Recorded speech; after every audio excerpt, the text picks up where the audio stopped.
पीलीभीत शहर के बीचों बीच जमीन पर हजारों की संख्या में पड़े कॉन्डम देखकर आते जाते लोग चौंक रहे हैं और मौका देखकर कॉन्डम जेब में रखकर ले भी जा रहे हैं।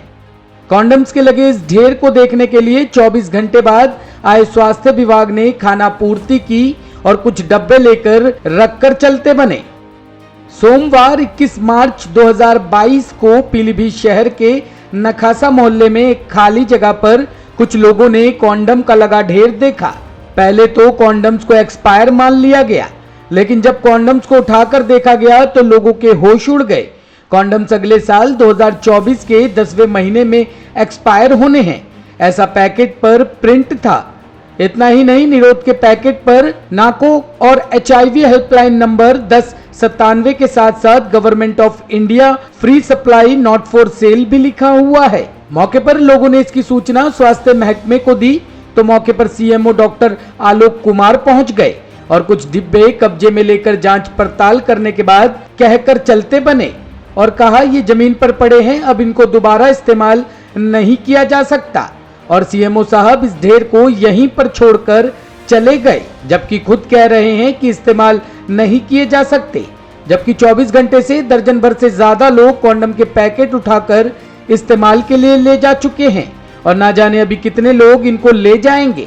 अगर इनका सही इस्तेमाल किया जाता तो कम से कम हजारों जोड़े इनका इस्तेमाल कर सकते थे। आपको बता दें कि भारत सरकार इन कॉन्डम्स को नाको द्वारा जिले में काम कर रहे NGO को देती है, ताकि लोक लज्जा के कारण दुकानों और सरकारी अस्पतालों जो लोग कॉन्डम नहीं ले पाते उनके घर तक ये NGO जाकर कॉन्डम देती है।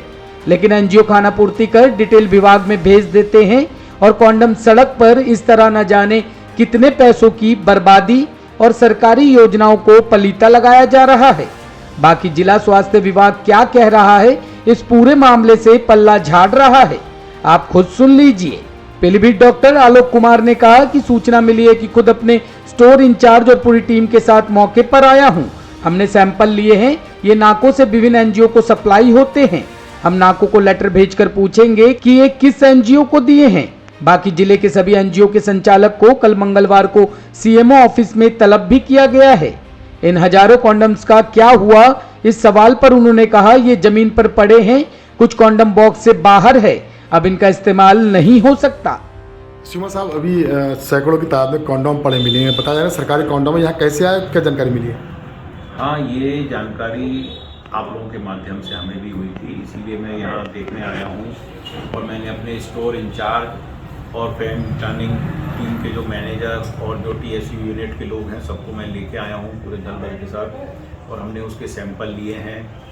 और ये नाकों के हैं जो कि विभिन्न NGOs को सप्लाई होते हैं और इनके लिए अभी हमने इनके हर बैच का एक डिब्बा ले लिया है। इनकी अभी हम जाके नाकों को लेटर लिख के हम पूछ लेंगे बात करके कि ये किस संस्था को और कब इशू किए गए, सप्लाई आपूर्ति किए गए। NGO तक कैसे पहुँचते हैं ये?